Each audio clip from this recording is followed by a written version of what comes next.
waxa aan jecelahay in aan wax ka weydiiyo arinta Somaliland waxa jirta waxa la yiraahdaa Maxamed Faarax Aydiid waxa uu la ogolaa SNM in ay goodo oo waqooyiga Soomaaliya ay goodo wax xidhiidhii adiga iyo SNM maxay naga dhaxay arintana maxaad ku oran lahayd walaal dad ummadda waqooyi degan waa ummad Soomaaliyeed iyagoo Soomaaliya oo gumaysi gacanta ugu jiray ayay 26 Juun 1960kii xornimo qaateen ayay ahaayeen kuwii midnimada koonfur iyo waqooyi isku keenay dad waxa weeye jecel midnimada iyo wanaagga ummadda Soomaaliyeed danaha ummadda Soomaaliyeed waxa ka keenay in ay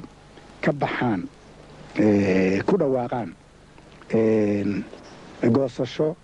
waa dhibkii loo geystay waxaana dhibkaas u geystay talisyadii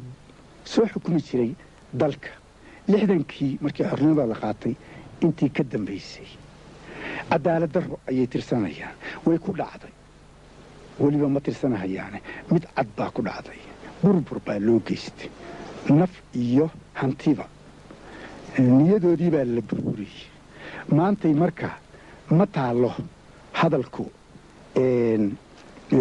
waa goosanahayaan iyo ma goosanahayaan waxay hadalku taallaa sidii loo daweyn lahaa dadkaas oo cadaalad loogu heli lahaa waxaan aaminsanahay cadaaladdaas haddii ay helaan lana tixgeliyo ma garanaysaa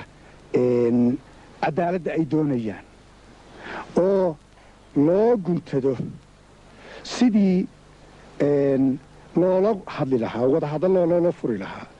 oo dood loo furi lahaa oo markaas dooddaa ka bacdi waxaan qabaa in la gaarahayo yacni xal inta arrinta in laga gaarahayo ma qabo in la brobokaareeyo ama la daandaansado ama xumaan loola tago ama dagaal loola tago waxaan qabaa in arrintaas si qabow si wanaagsan oo sharaf leh si ma garanaysaa aqliya loola sheekaysto loola doodo loola maaragtay haddii ilaahay ku roon yahay la isku aqli celiyo ma garatay